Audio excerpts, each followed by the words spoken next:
Good morning. This is the Axfood Year-End Report 2025 telephone conference.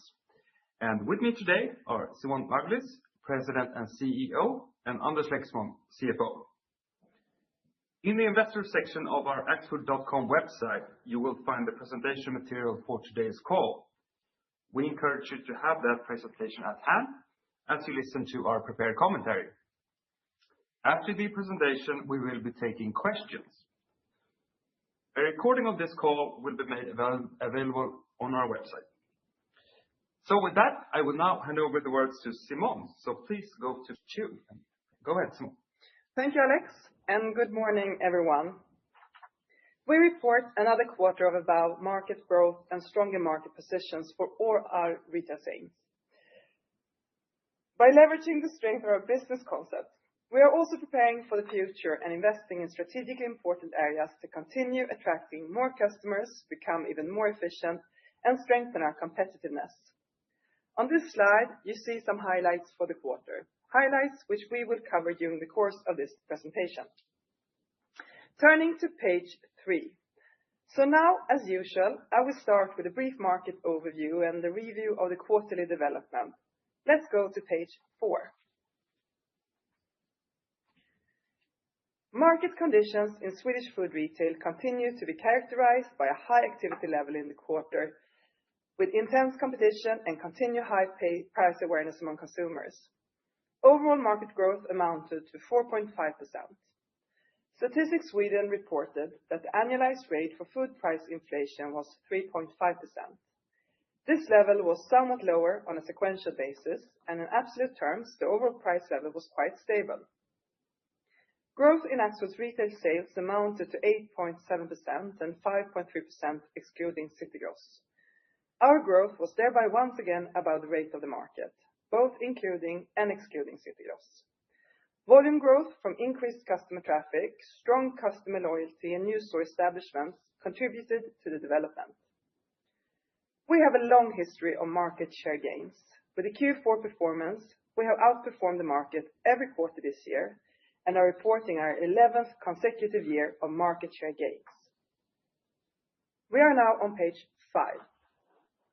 Consolidated net sales for Axfood grew 4.4% in the quarter, with higher volumes and positive trend in like-for-like sales in all our retail chains.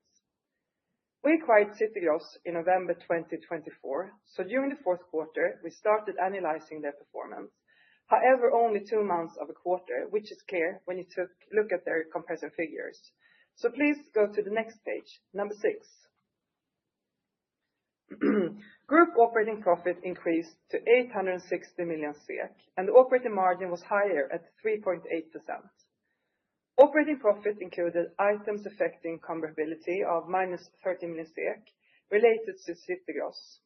Last year, items affecting comparability pertained to a reevaluation of our previously minority stake in City Gross. Operating profit and margin on an adjusted basis, which excluded items affecting comparability, also increased. Adjusted operating profit was 873 million SEK, and the adjusted operating margin amounted to 3.8%. The improved profitability was primarily driven by high sales volumes and good growth in both total and like-for-like sales, a stable gross margin trend, and effective cost control. In 2025, we increased our focus on productivity and costs and implemented measures to improve efficiency within and between the group support functions. In the fourth quarter, we saw some effects from these measures through cost savings, not only in the various businesses, but also in joint group functions, which partly explains the positive profit development there. Let's now turn to Willys and page 7. Willys continued to outperform the market in the fourth quarter. Growth primarily came from higher volumes as a result of an increased number of customer visits and new store establishments. Willys continues to attract new members into its customer loyalty program, Willys Plus, and see strong loyalty among its customers. Earnings grew to 467 million SEK, which corresponded to a stable operating margin of 3.7%. The increase in operating profit was primarily driven by the increased sales volumes, a stable gross margin development, and good cost control. Moving on to Hemköp and page 8. Hemköp's retail sales growth in the quarter exceeded that of the market. Hemköp saw volume growth driven by increase in customer traffic, and in addition, a higher average ticket value impacted the sales development positively. Operating profit was higher at 78 million SEK, and the operating margin also increased to 3.5%. The increase in operating profit was mainly driven by the increased sales, a somewhat high gross margin, and solid cost control. Earnings in the prior year was impacted by new store establishments. Turning to page 9. City Gross demonstrated a positive performance during the fourth quarter. The financial comparison figures here obviously refer to the 2-month period, November to December 2024. However, to give you a better understanding of City Gross's underlying sales performance, sales growth numbers are calculated with the full October to December period 2024 in the comparison base. While total growth was impacted by store closures, like-for-like growth was solid and amounted to 3%. City Gross reported a profit for the quarter of 28 million on an adjusted basis, corresponding to an operating margin of 1.2%, with positive contribution from its like-for-like growth. In addition, structure measures and efforts to streamline operations contributed to the development. As a reminder, the fourth quarter is generally a strong quarter for hypermarkets. On a reported basis, operating profit amounted to 40 million, which corresponds to an operating margin of 0.6%. This included the items affecting comparability I just mentioned, which refers to structure measures, including discontinuation costs for stores and sales clearance within the non-food assortment. Turning to slide 10. Our restaurant wholesaler Snabbgross delivered growth of 6% in the quarter, on both a total and like-for-like basis. Higher volumes through increased customer traffic had a positive impact on sales, in addition to higher average ticket value. In terms of profitability, the quarterly development was weak. Operating profit amounted to 35 million, corresponding to an operating margin of 2.5%. A lower gross margin associated with temporary market investment was not fully offset by volume growth, which had a negative impact on the earnings development in a very competitive market. Next page, number 11. During the year, Dagab has developed the group's assortment of affordable, good and sustainable food, with a continued focus in the fourth quarter on ensuring that our chains can provide Swedish customers with a competitive offering. Dagab's fourth quarter net sales increased by almost 5%, driven by sales to Axfood's own concepts. Operating profit amounted to 340 million SEK, and the operating margin was 1.5%. Operating profit was negatively impacted by a lower gross margin due to market investments and negative mix effects. The logistics center in Bålsta, along with a high bay warehouse in Backa and automation and fruit and vegetable warehouse in Landskrona, has significantly increased Dagab's capacity and efficiency in logistics. Work continues to optimizing our new logistics structure, and later on in the presentation, I will come back to the next significant investment in our logistics structure, the facility in Kungsbacka that we plan to establish to increase capacity and efficiency also in the southern parts of Sweden. But before that, it's time for our CFO, Anders, to take you through the financials. We are now on page 12, but please let's go to the next page, number 13. And Anders, please go ahead. Thank you, Simone. Net sales for the group increased by 6.1% to approximately 89 billion SEK. Including City Gross, retail sales increased by 16.4%, and excluding City Gross, the increase was 5.9%, which was higher than the food retail market in total, where growth amounted to 4.5%. Operating profit, excluding items affecting comparability, increased 7.4% to almost 3.7 billion SEK. The operating margin, excluding items affecting comparability, remains unchanged at 4.1%, where the City Gross acquisition impacted the margin with -0.2. Then please turn to page number 14. During 2025, the cash flow was 345 million SEK, which was almost 300 million higher compared to last year. We saw strong underlying operating cash flow from both for the fourth quarter and the full year, mainly due to a strong operational performance boosted by positive working capital changes. Last year was impacted by negative calendar effects in working capital. The negative cash flow from investment activities of 1.7 billion SEK was substantially lower than last year, as last year was impacted by the City Gross acquisition. Excluding the City Gross effect, we have a higher pace in investments in our retail operations and a lower pace in automation investments compared to last year, since we now are through with our investment in the Bålsta logistics center. By year-end, Axfood utilized approximately 2.7 billion SEK of our credit facilities compared to 3.1 billion SEK by the end of Q3 and 2.9 billion SEK at year-end 2024. We are now on page 15. During the last couple of quarters, we have seen a positive trend in the net debt development. The net debt increased with the acquisition of City Gross in Q4 last year and the dividend paid in March, but is now below 2 and excluding IFRS 16 just below 0.5. The equity ratio amounted to 21.2%, which was higher than last year and above the year-end target of 20%.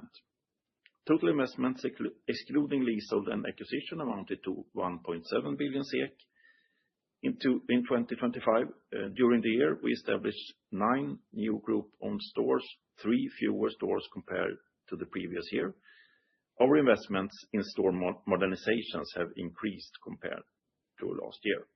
Please then turn to next page, page number 16. When we look at the capital efficiency, we had a negative development of our rolling 12-month net working capital. The impact of the City Gross acquisition has increased the KPI with approximately 0.3 percentage points on a rolling 12-month basis, which implies a positive underlying development. Capital employed has increased over the last years, mainly due to the acquisitions of Bergendahls Food and City Gross, as well as the investments in Bålsta. The level of capital employed increased slightly during 2025, mainly as a result of increased leasehold debt and equity. Due to the increase in capital employed, the return on capital employed decreased to 15.5% compared to last year, despite an improved operating profit. And thereby, I have come to the end of my presentation and hand over to you again, Simone. Thank you, Anders. We are now on page 17, and it's time for me to give you an update on our strategic agenda and priorities. So let's turn to page 18. We have a clear house of brand strategy in our group, and it makes us unique in the Swedish food retail. We aim to deliver the strongest customer experiences, and we are present in all market segments with our different concepts. Our largest brands, Willys, Hemköp, and City Gross, made significant progress during the past year.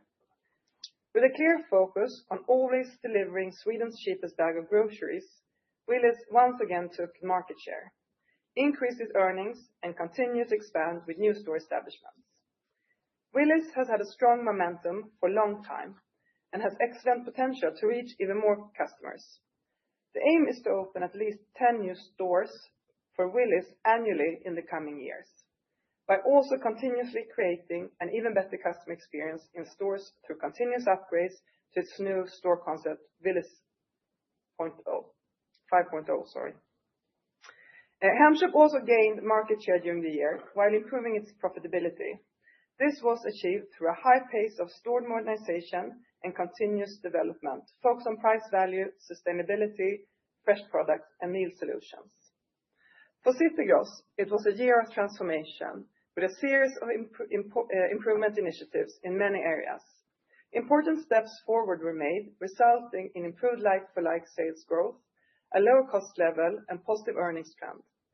We continue to work according to plan to strengthen the chain for the future, to become a truly competitive player in the hypermarket segment, with the aim to achieve profitability at some point during the second half of 2026. We are now on page 19. To create the right conditions for our retail concepts to be able to succeed on the market, we leverage our strength as a group and focus on 6 strategic development areas. We elaborated these during the Capital Markets Day in September, and I would now like to go through some of our most important strategic priorities within these going forward. So please turn to page 20. We strive to offer the market's most attractive assortment, a highly relevant offering that makes affordable, good, and sustainable food available to everyone. This work includes both branded products and private labels, but now I will focus more on the latter.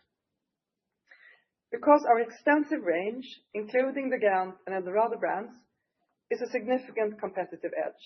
These products contribute to profitable growth by creating an attractive and distinctive assortment that strengthens the offerings within our various concepts. Our products represent quality and innovation, and we focus a lot on sustainability and health with a wide selection of sustainability labeled and organic products. In addition, we have a large selection of products with Swedish origin, with more than 400 products under the Gant brand. During 2025, we continued to develop our private label offering and launched approximately 270 new products. Our total private label share of sales was diluted by City Gross and has a lower private label share than Willys and Hemköp. The private label share continued to increase in each chain, a trend that we've seen for a long time, and in particular, now we see a strong growth also in City Gross. We are now on page 21. We have an attractive store network, a network that we will continue to develop in the coming years by accelerating the pace of expansion while maintaining a high rate of modernization of existing stores. During 2025, we established 9 new group-owned stores. On a net basis, we have thereby expanded our network of group-owned stores with more than 100 in the last 10 years, and we aim to continue on this path also going forward. In addition to store establishments, we have continued to modernize and refurbish existing stores in a high pace. This is really about creating inspiring store environments and great experiences to drive customer traffic and profitable growth. Looking at major refurbishments from 2021, sales from these stores increased significantly more than the market, and operating profit also increased. I also want to elaborate on how our house of brand strategy creates flexibility and opportunities in terms of our store presence. We can maximize the opportunity on each local marketplace by having the right concept in the right place. Last year, we converted 2 City Gross stores to Willys because we saw a better opportunity for Willys to be successful in those areas. These conversions have proven to be highly successful, as both stores have experienced a substantial sales increase following the conversion. Adjusted for inflation, sales in the Bromma Block store in Stockholm was more than 50% higher during the September to December period last year compared to the same period the year earlier when the store was operating under the City Gross brand. And the corresponding increase for the Borlänge store was more than 70% during the November to December. This really highlights the strength of our house of brand strategy and how we can leverage our strong portfolio of concepts. Next page, number 22. Last year, we communicated that we are planning to establish a new highly automated logistics center in Kungsbacka to strengthen supply chain in southern Sweden. During the fourth quarter, we signed the agreement for the automation equipment with Witron, a market-leading dynamic warehouse and order picking systems. We have collaborated with Witron for several years, as they have been our supplier of the automation solution in Bålsta. The total contracted investment will amount to 265 million euros during the period 2026 to 2031. On this slide, you can see how the investment undertaking is spread out in the next couple of years, which we communicated just over a month ago. The amount for 2026 is included in our CapEx guidance that I will provide you with shortly. We are continuing to build for the future, and this new logistics structure will create capacity for us to continue to grow and become even more competitive. We are now on page 23. At Axfood, we have a highly ambitious agenda when it comes to sustainability and health. These are integral parts of our operations, and our scope is the entire food supply chain. During the fourth quarter, we reached a significant milestone as we completed our transition to fossil-free transports, both in our own operations and in procured transports. This is truly a great achievement, and I am proud that we as a group have chosen to take the lead this way to reduce emissions. We now exclusively use renewable fuels or electricity, and we also have targets to electrify 50% of our own transport fleet by 2030. Now, while the impact on emissions from transition is not fully reflected in our numbers for the year, emissions from transports nevertheless went down substantially in 2025. And looking at the last 5 years period, transport emissions have decreased with approximately 70%. Another highlight during the quarter was that we applied to have 3 climate targets validated by the Science Based Targets initiative, and we are now on page 24 in the presentation.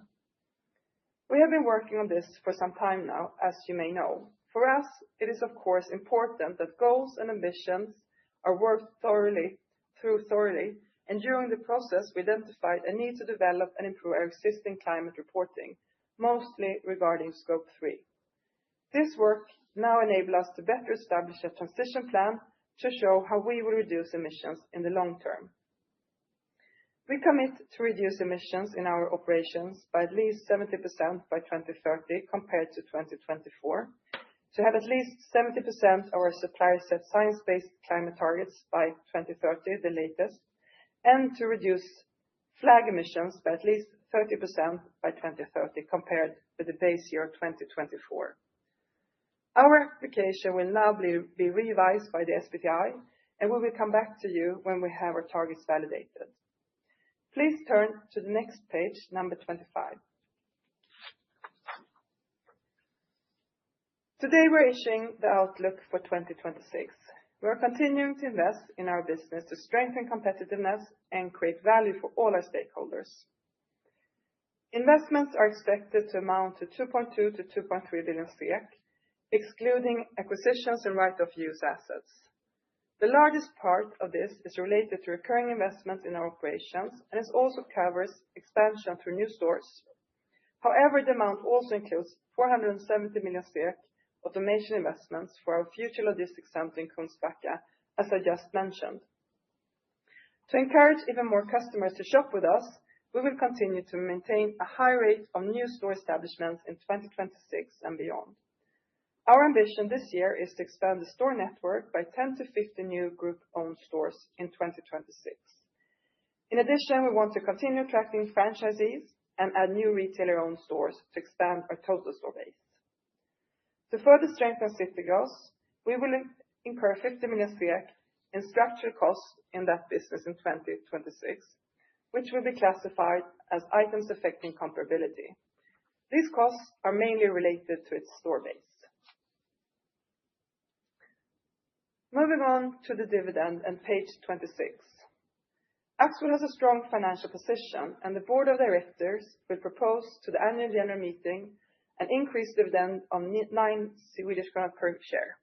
The dividend will be split into 2 payments, 450 SEK per share in March and 450 SEK per share in September. The dividend proposal corresponds to 83% of profit after tax, well in line with our dividend policy.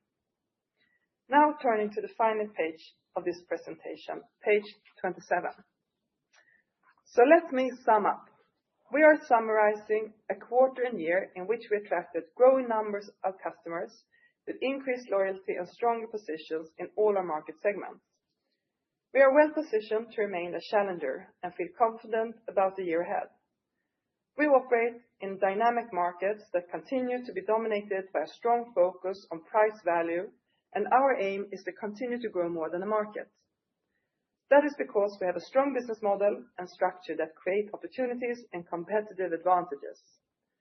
For us, the key to drive long-term growth and profitability is based on customer traffic, loyalty, and volume growth. We have seen a strong development in all these areas over a long period, also in 2025.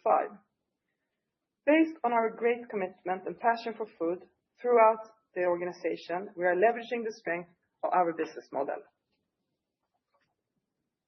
And that was all for today. So now please turn to page 28, and I hand over to the operator to open up the line for questions. Thank you.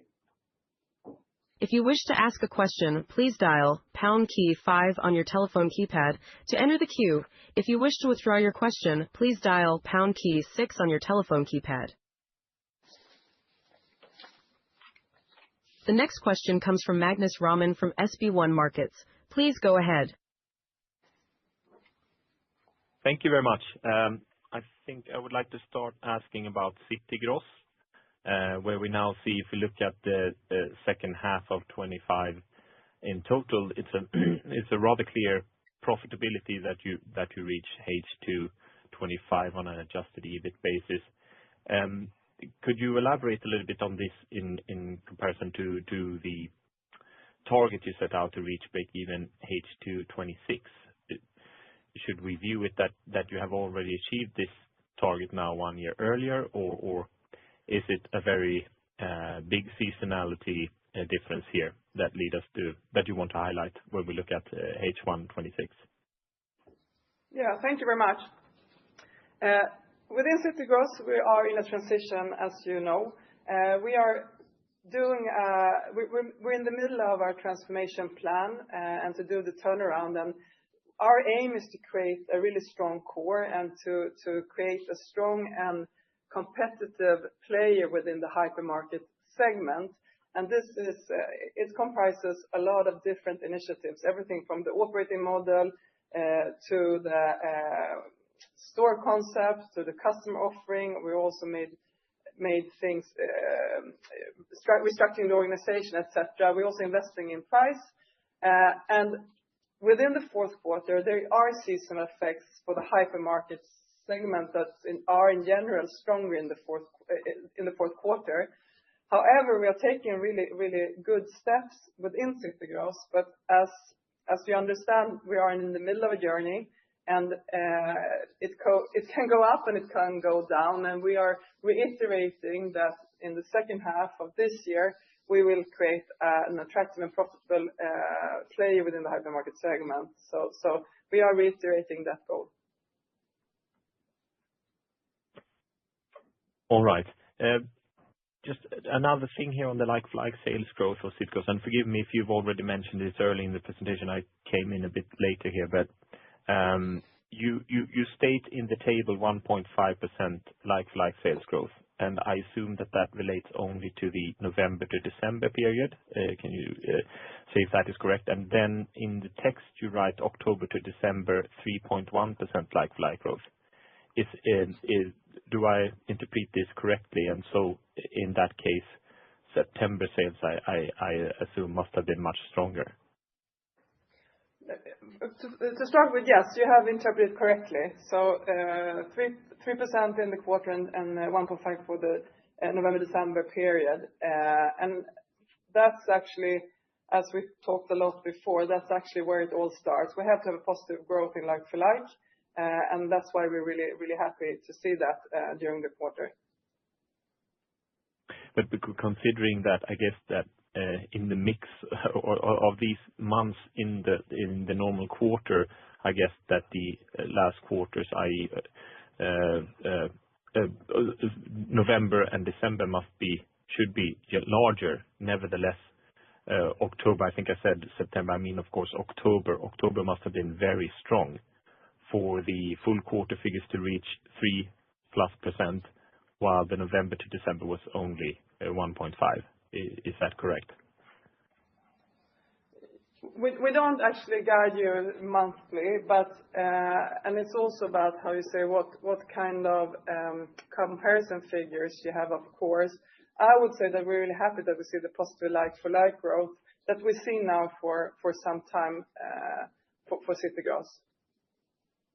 And as I told you, it's a journey, and that's why we're reiterating profitability somewhat in the second half this year, because it's journey, and we're doing and taking large measures and initiatives to really create and building this strong core. And that's why you have to look at the trend here, because some months it can go up and some months it can go down when we're doing so much changes as we do. So for us, it's about looking at the trend, and as it starts with the like-for-like growth, but we also made a lot of initiatives regarding cost and organizational changes and also operating model, and now we're also developing the store concept. So I think it's important to see the trends, and also I think your two questions maybe are linked. We're on a journey. It can go up, it can go down, since we're doing so much changes in City Gross. Right, but the trend, if we look at two figures, then the trend in like sales growth has been very stable, because you've been delivering now on full quarters, 3 quarters in a row with above 3% positive like growth, and you delivered 3 quarters on sort of adjusted operating profit level. You delivered 3 quarters in a row with sort of improving results, then flat in Q3 and now a clear profit in Q4. So, but all right, thank you for the remarks. And then I'd like to ask on Dagab. You mentioned here as one explanatory factor to the weaker margin price investments from Dagab in the quarter, and I guess maybe it's been a special quarter to a certain extent, for example, with the PRO survey taking place in this quarter. Can you elaborate if you think or see that there were some temporary factors as relates to price investments that weighed on Dagab's margin in Q4? To start with, the PRO doesn't have anything to do with this, and we do as we always do to deliver for Willys the cheapest bag groceries in the market, and also for Hemköp and City Gross it's important to be highly competitive. So I say PRO doesn't. I know we don't take that much measures about PRO, but to go to Dagab. In Dagab, we see really good effects of the investments we made in the logistics, both in Bålsta, but also the fruit and vegetable in Landskrona and the new high bay warehouse that we have automated in Backa. However, as you said, we have a negative effect in the margin, and that is due to both market investments, but also mix effects. And to elaborate a little bit more about mix effects, when we have changes in customer behaviors, and also volatility, commodity pricing, and then that can vary from month to month and quarter by quarter. And for instance, we have which we are happy to, we have good volume growth within fruit and vegetables, where we also have had deflation, and that has a negative effect in the earnings in Dagab. So I think it's important to look on our result as a group, how we actually play our business model in the most efficient way. And by that, we're once again gaining market shares, the 11th year in a row, and also improving our profitability as a group. Right, but do I interpret you rightly that when you then mention investments, you speak about capital investments that have been capitalized and then leading to a higher depreciation impacting results? Is that what you mean? No, it's market investment. Dagab is a supporting company for all our customers, and their role is to help all the customers to be really competitive in the market and to have the right conditions to take the market development, and that is what we mean with the market investments.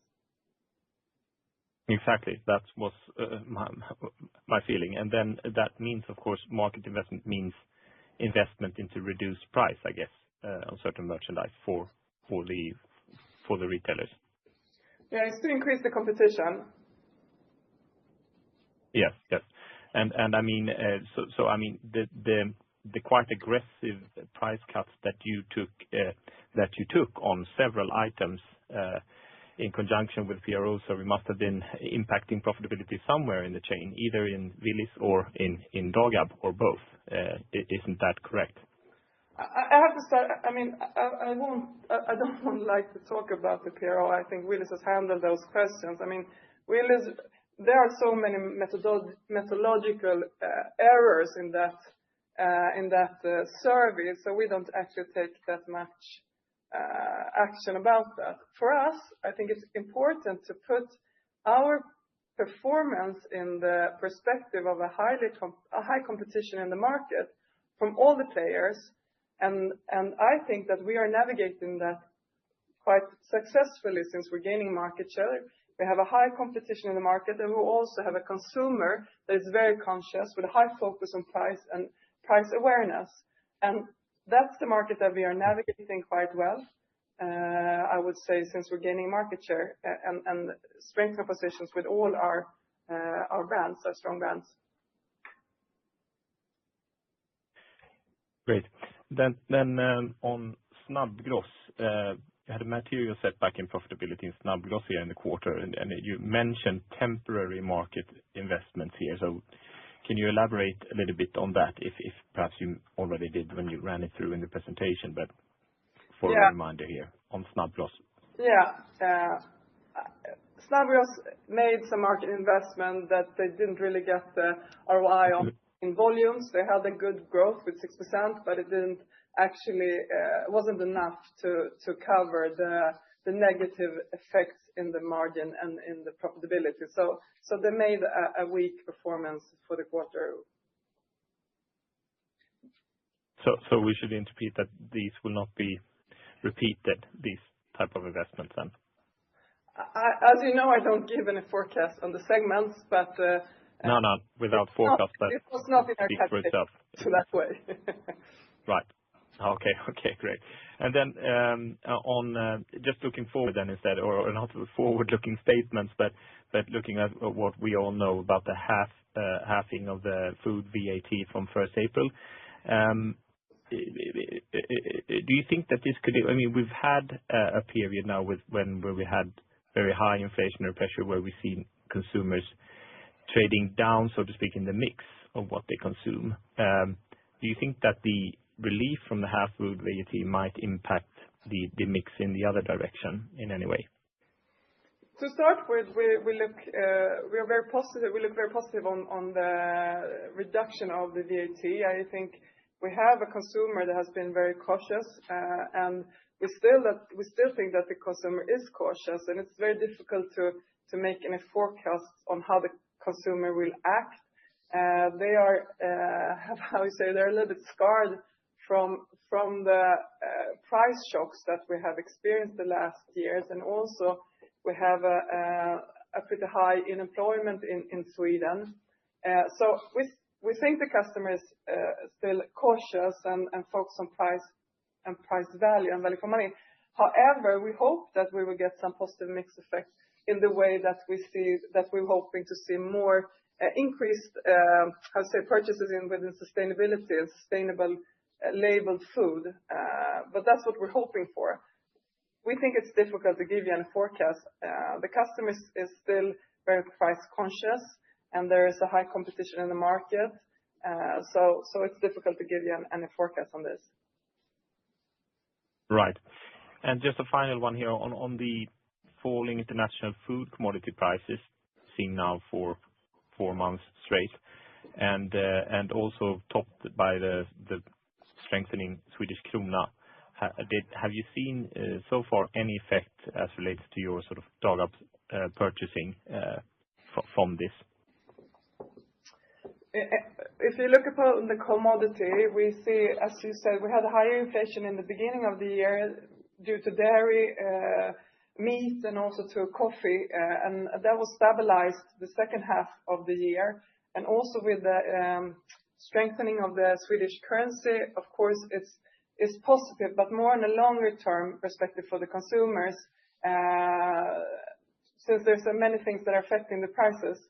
But of course, in the long term perspective, it's positive for the consumers when we see more stable development in the commodity pricing and also a strengthening in the Swedish currency. Right. Those were all my questions. Thank you very much. Thank you very much. The next question comes from Rob Joyce from BNP Paribas. Please go ahead. Hi, thanks very much for taking the questions. I'll go one by one as well. Just following on from the last one. So in terms of inflation you're seeing in the market, you mentioned deflation in fruit and veg. Are we seeing slowing inflation further as we start 2026? It's difficult to give any forecast on the pricing since there are so many things that are affecting. We also have a geopolitical situation. We have also how do you say, the climate changes, sorry, climate changes is also affecting, but we have had more stable pricing since this summer, I would say. How it will end up in the future, it's very difficult for me to give any forecasts on.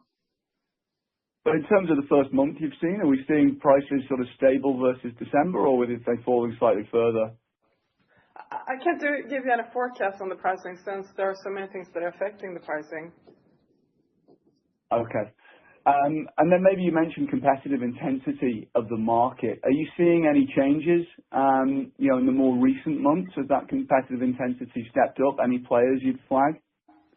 I would say we have experienced a very competitive market for the last couple of years, I would say, and there's been a competition from all the competitors, I would say. So we're still in a market with high competition and also a consumer that is very price sensitive and cautious. Okay, but no real changes?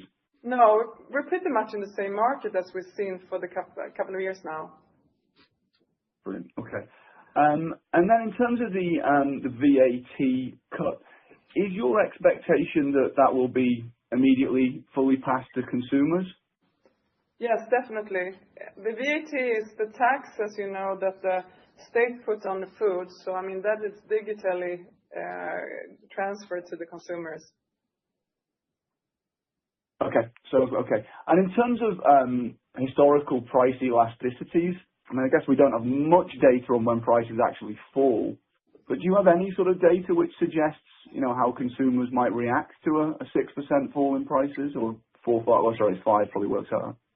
No, it's really difficult to know what the customers will do actually, since we think it's very positive because the consumer have decreased their economy in the last years, and by the lower VAT on food, that will increase the buying power for the consumers.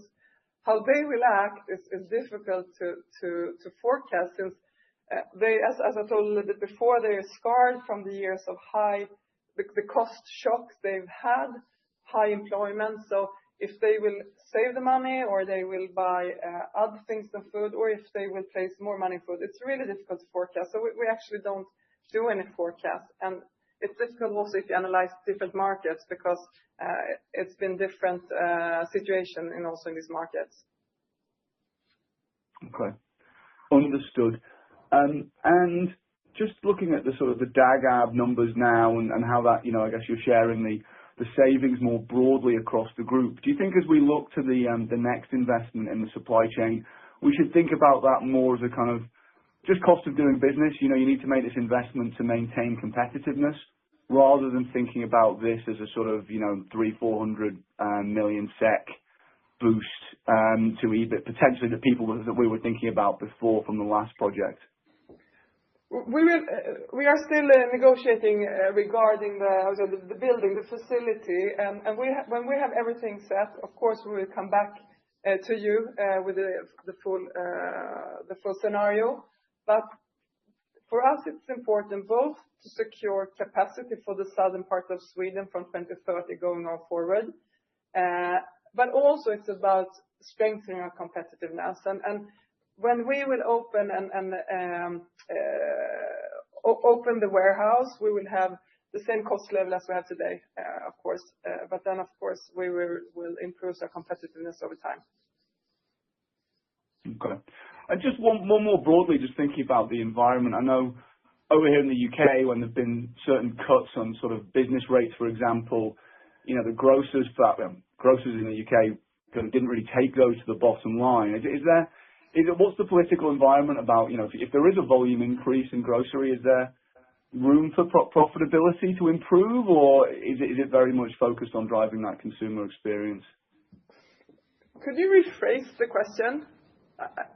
Just, I guess, with the VAT cut, I mean, the overall environment, when these cuts are given to grocers, the expectation is generally the consumer sees the benefit. And I've said in certain markets we cover as well, we've seen those benefits largely just pass to the consumer. But in terms of the potential volumes increasing on the back of lower prices in food, do we think that gets further invested in the consumer, or can that drive the bottom line? Now I understand. So first of all, as I said, it's difficult to make forecasts how the consumer will act. But the other part, we have our long-term goal, target goal for our group set to 4.5%, and that will come from us to continue growing, attracting more customers, and also improve our efficiencies within the entire group. So, I mean, we're aiming, and that's a long-term goal for us to strive towards. But I think it's important if you look upon our figures last year, and if you exclude City Gross, we're actually having a margin of 4.3%. So we're heading towards our goal, but it's set on a long term. Okay. All right. Thank you very much. Thank you very much.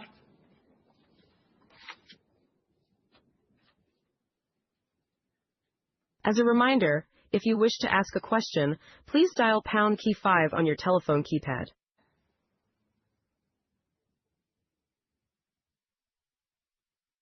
There are no more questions at this time, so I hand the conference back to the speakers for any closing comments. So that was all for today. Thank you all for your good questions, and see you in the next quarter.